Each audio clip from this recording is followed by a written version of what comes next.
Hello, and welcome to my YouTube channel, The Practical ID, where I teach you what instructional designing is about in the real world of corporate America.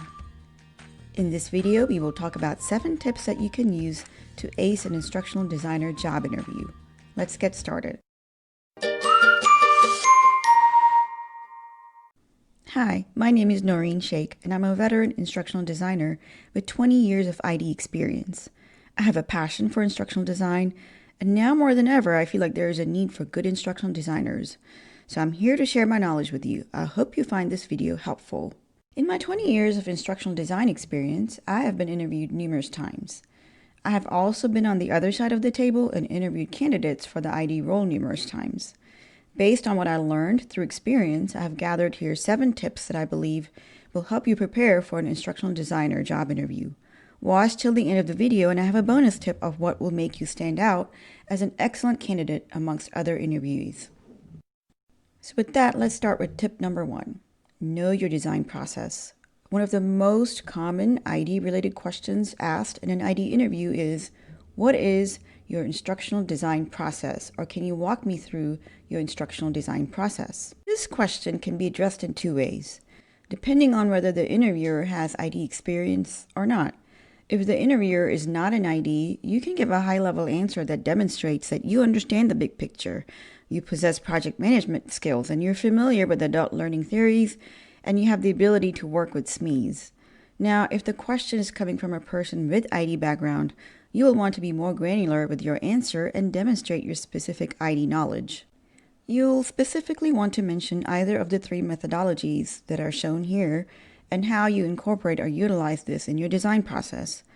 I personally am a fan of the LLAMA process, which is a lot like ADDIE but also allows for agile project management. If you're interested in learning more about LLAMA or ADDIE or SAM, just comment below and I'll be happy to do a video on the different design methodologies that IDs utilize. So in order to prepare for this answer, I would recommend that you clearly think about your design process and write it down step by step. This way you'll be able to speak to it easily and clearly. In the past, I've gone as far as creating an infographic on my design process and then incorporating it in my portfolio as a supplemental material example. For more on portfolios, watch my video called 5 Tips to Create a Killer Portfolio that will get you hired. Tip number 2, working with SMEs. Another question I have gotten in pretty much all the ID interviews I have ever had is, how do you work with a difficult SME? Most of us have worked with a subject matter expert, or SME, that was a pain sometime during our career. Chances are you figured out a way to work with SMEs to ensure success of your project because, let's face it, if a SME is not willing to work with you, your project can suffer a lot. So to answer this question, I would start off with some best practices you personally utilize to work with SMEs. In my case, I like to spend a lot of time upfront to establish a relationship with the SMEs, especially if these are SMEs that you're going to be working with on multiple projects. I take time to talk to them, get to know them, learn their pain points, their working style, and how I should adjust my work style to accommodate a great relationship. For example, some SMEs like a very structured approach. For them, I establish a very clear expectation upfront, but then give them detailed milestones and deadlines that we need to hit. For a senior SME who is very knowledgeable but is also very busy, but I know that they'll deliver, I set very clear expectations up front, which I do with all the SMEs with a kickoff call, and then I'll maintain communication with them, gently reminding them of their deadlines. So it'll be great if you can present an actual example of how you had a difficult SME and then turn that relationship around. Tip number 3, demonstrating your project management abilities. The interviewer may ask you, what project management experience do you have? So if you get this question, don't panic. You're not expected to have a PMP certification or anything like that.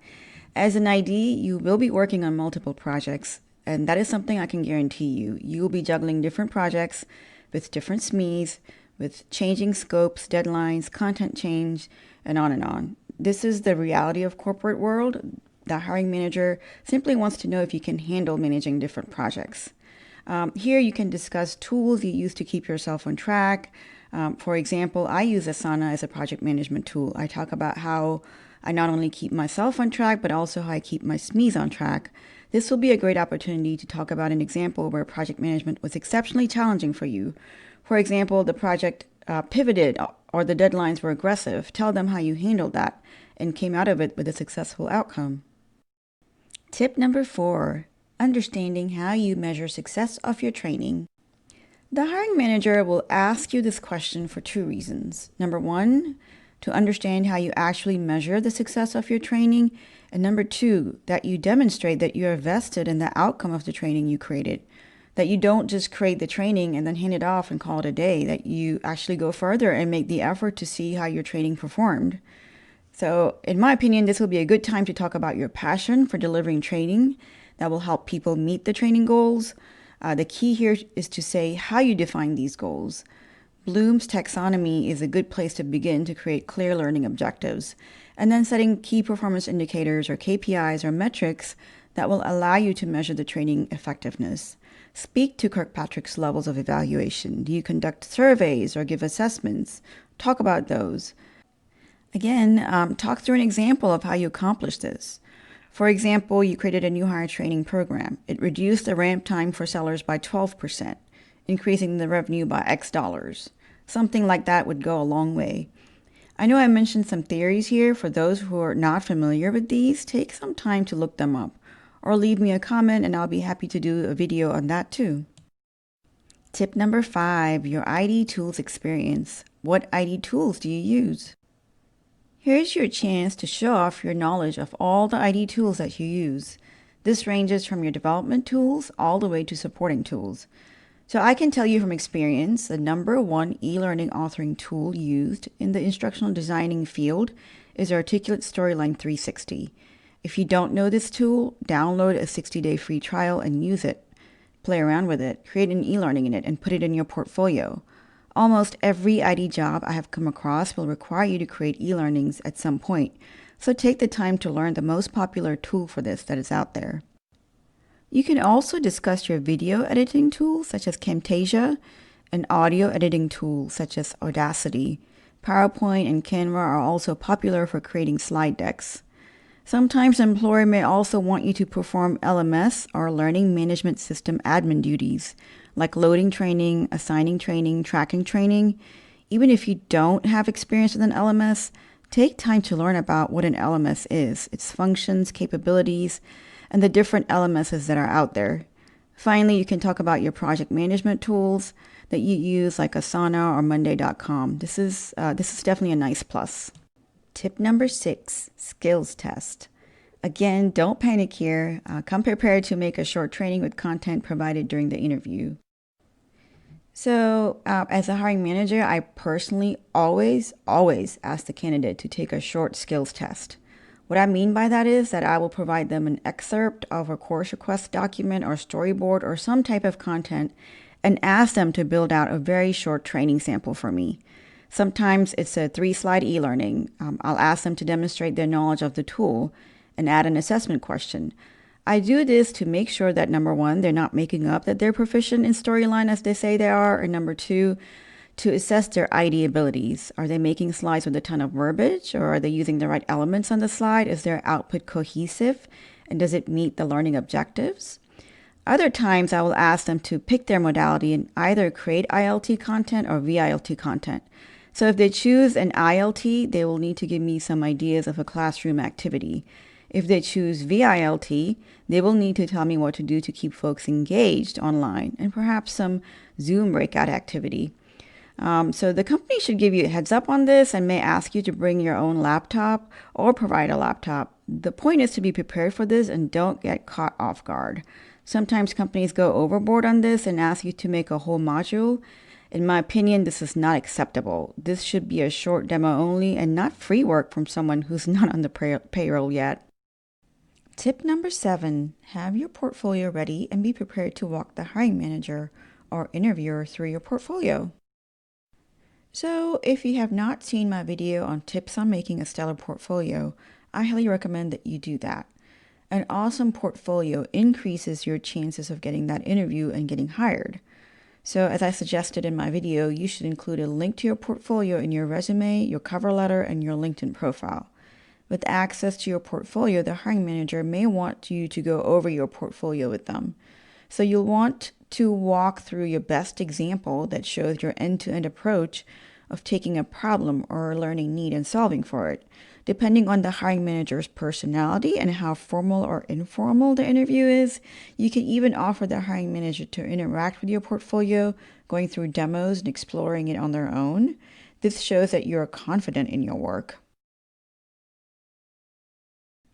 Let's take a look at this quote from a person that's high up in ADDIE.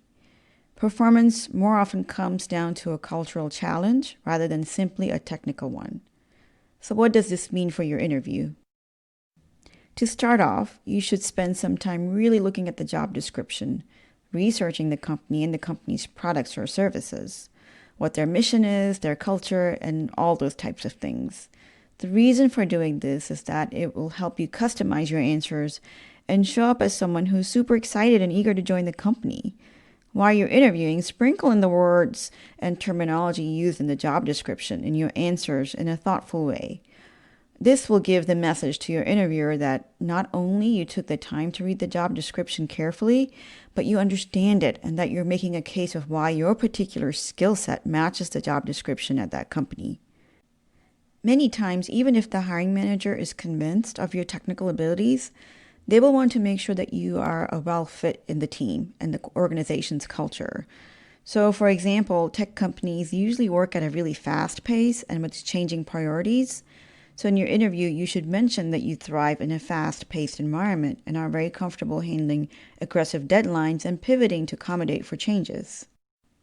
Finally, this is my personal pet peeve. Be yourself. Be authentic. Genuinely try to make a connection with the person on the other side of the table. I cannot tell you how many times I have interviewed a person who seemed fake and who did not want to take the time to listen to my questions, but rather was just giving me some memorized generic answers they give everyone. Show the hiring manager your unique personality and what that can bring to the team. To summarize, if you want to ace your instructional designer interview, follow these tips. Number 1, know your design process. Be able to speak to ADDIE, SAM, or LLAMA, whichever process or combination of processes you use, and walk the interviewer through a project from start to finish. Number 2, demonstrate how you work with subject matter experts or SMEs, and give an example of a difficult SME you worked with successfully. Number 3, be prepared to speak to your project management techniques and what tools, if any, that you use for this.